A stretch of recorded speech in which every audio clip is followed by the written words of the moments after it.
guys, it is NXT superstar Chelsea Green, or Tough Enough competitor Chelsea Green, Impact star Chelsea Green, I don't know, whatever you want to call me. But today I wanted to answer some questions about Tough Enough. As I'm assuming that most of you guys know, I was on the reality show in 2015. I was on there for all of about 3 weeks, and I didn't win.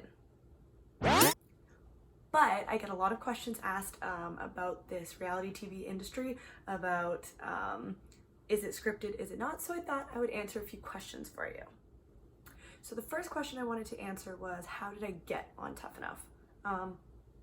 There's a few different ways that you could apply. You could apply online through kind of like a video thing where you sent in a little 30-second to a minute clip. A lot of people got chosen from that. I think that people assume that that is fake and that you can't get on reality shows from these little video things and everything is predetermined. No. Sarah Lee sent in a video, she was chosen, and she won.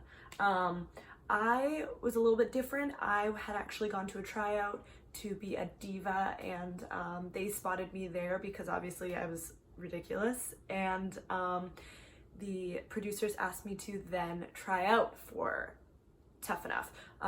So following my little diva tryout, I went back to the performance center and had a 3-day long tryout for the actual show, where they had narrowed it down to 100 or so contestants. Oh, hi Waffles, are you saying hi? I was eliminated during that tryout. Even though I had been kind of given a hint that I was going to be on the show, a hint that I might be going far on the show, I was eliminated at the tryout at about, I want to say like 11 p.m. at night. We were exhausted by Jericho. But with that being said, I was asked to come back. I was called by the producers a couple weeks into filming. I had already been chosen as an alternate for the show, which every reality show has. They have alternates because you never know what's going to happen. Like what happened with me on Tough Enough. One of the girls had a wedding to plan. There was too much going on in her life. She didn't want to be a part of it. She was over the drama, which I completely respect. So she said, peace. And they called me to be a little swerve in the game plan. So I came in a couple weeks in, and when I got that call, I was very excited. Very, very excited. That's kind of the short version of that story. If you want to hear the long version, just let me know. Like, subscribe, comment, whatever it is you guys do on YouTube. I don't really know. With that being said, one of the questions I had was, did we interact with Jericho? I would say actually that the tryout was the most interaction we had with Chris Jericho. Of course, we were in the house the entire week. The schedule was basically 5 days of filming. Not really though, it was about 3 or 4 days of filming. We had the weekends totally off, but we had Monday to Friday scheduled if they had any meetings they needed to have on camera, doctor's appointments, which I had for my ankle. They had, you know, challenges and taught us all wrestling and stuff like that. So we were pretty full throughout the week. On the days that we had eliminations, we would see Chris Jericho, we would see, you know, like Paige, Daniel Bryan, The Miz, people like that, for a couple minutes here and there when we're getting our hair and makeup done and stuff like that. But really our biggest interactions with WWE superstars would have been Booker, Billy, and Lita, because they were the ones training us and they were the ones at the challenges. So we saw them all the time. Also, Lita is the coolest person ever. So shout out to Lita.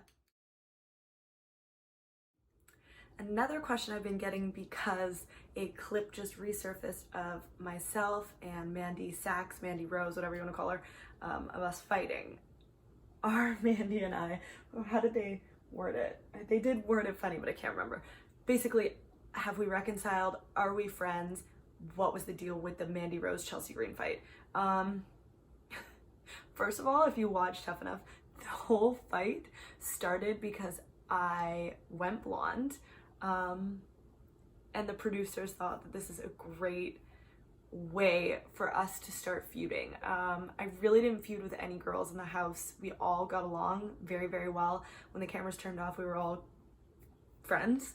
And everyone was really cool there. So I thought that was kind of funny, but Mandy and I definitely played into our little feud for the camera. We knew the minute the camera turned on or the minute that a producer spoke to us what we had to do.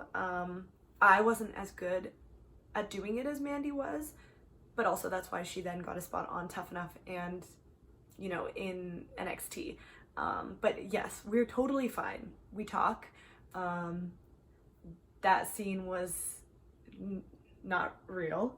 I mean, to an extent, there was some truth to it, but it was not real. Mandy does not think she's prettier than everybody. I did not think I was going to the final two, you know, without her. But yeah, producers would plant little seeds, and I already knew what reality TV was about. Mandy already knew what reality TV was about, and so we were able to take those little seeds and like understand, like, okay, I see where they want us to go with this. So that was kind of interesting. So Mandy and I are totally fine. Do I talk to any of the other contestants? Yes, actually, there's only a few I don't talk to anymore. Kind of funny, I don't talk to Tanner. I don't think I spoke to him. Maybe I spoke to him for the first couple months after, because we were doing kind of like little Tough Enough reunions. But I have not spoken to him in like 5 years. I speak to just about everyone else, and not Josh, actually. I know Josh is like killing it in LA, and I follow him on social media, but everyone else I speak to Sarah Lee, I speak to Gigi, I speak to Gabby, I speak to Mandy, I speak to Daria. That was basically it. I don't see Diana, but I never really did. So, because I came on as she went off. So we were never really close. But ZZ, I chat with whenever I can. I love him. Of course, Patrick is now Velveteen Dream on NXT, so I see him every day at work.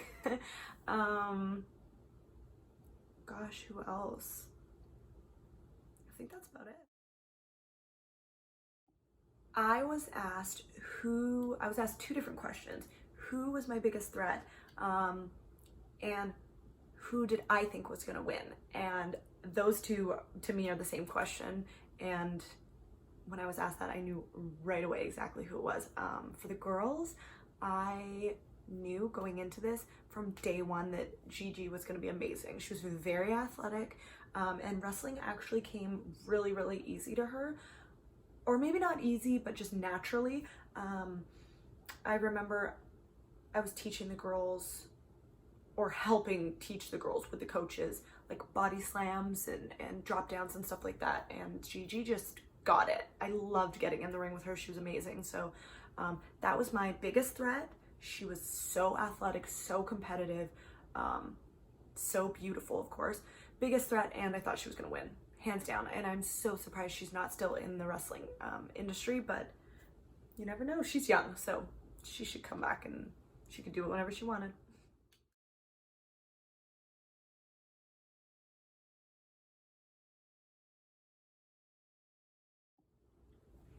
Okay, guys, well, I think I divulged enough for this little episode, but stay tuned because I'm going to do a second little episode. I'm going to fill you in on, I think, what you all want to know. I think the number one question I get asked is reality TV fake? So I'm going to answer that for you in the next vlog. Thanks, guys.